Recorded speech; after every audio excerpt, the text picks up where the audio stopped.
मुंबई बाहेर काढावी लागेल. विषय आजचा वेगळा आहे आणि त्यासाठी आदित्यजी पाठीमागे उभे आहेत. मगाशी म्हणालो मी हा मंच रिकामा आहे, पण त्या मंचावर नंतर बॉम्ब फुटणार आहे.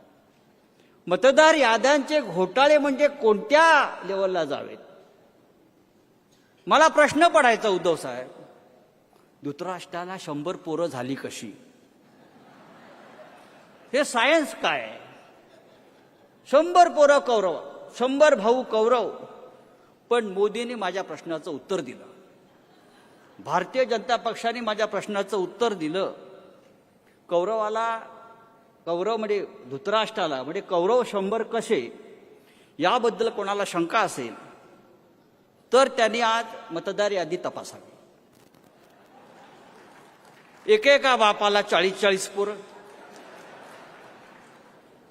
बरं, बाप ब्रह्मचारी, बाळाचे बाप ब्रह्मचारी आणि 50-50 पोरं.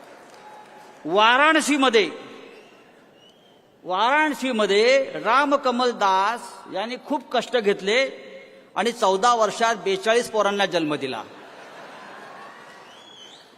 आणि तो जर ॲव्हरेज बघितला तर त्यानुसार त्यांच्या पत्नीने दरवर्षी 3 मुलांना जन्म दिला. रामकमल दास यांच्या पत्नीला झालेल्या मुलांपैकी त्याची 3 मुलं 35 वर्षाची आहेत, 2 मुलं 36 वर्षाची आहेत, 13 मुलं 37 वर्षाची आहेत, 1 मुलगा 38 वर्षाचा आहे, 3 मुलं 41 वर्षाची, 4 मुलं 42 वर्षाची. हे अशी फार मोठी यादी आहे. आणि त्यांना एकही मुलगी नाही, एकही मुलगी नाही. आणि सगळ्यात शेवटी काय तर हा ब्रह्मचारी आहे. वाराणसीमध्ये मोदीच्या मतदारसंघामध्ये असे 70 बाप सापडले जे ब्रह्मचारी आहेत आणि ज्यांना 50-50, 60-60 मुलं आहेत. भाजपनं आई आणि बाप इतके सक्षम बनवले की त्यांना 100-100 पोरं जन्माला येत आहेत. आपण काय करतो? पण या मुंबईमध्ये आपल्याला होऊ द्यायचं नाही, महाराष्ट्रामध्ये आपल्याला होऊ द्यायचं नाही. त्यासाठी आणि भाजपात जिंकण्याचं कारण काय आहे? ही 100-100 पोरं जन्माला घातली त्यांनी आणि म्हणून भारतीय जनता पक्ष जिंकला. पण आम्ही त्या 100 कौरवांना पुरून उरू. तुमचे किती कौरव आमच्या समोर येऊ द्या, आम्ही त्यांच्या छाताडावर पाय रोवून उभे राहू आणि ही मुंबईची लढाई आम्ही जिंकू. उद्धव साहेब, ही मुंबई आपली आहे. तुमच्या नेतृत्वाखाली आम्ही या मुंबईवर भगवा झेंडा फडकवू.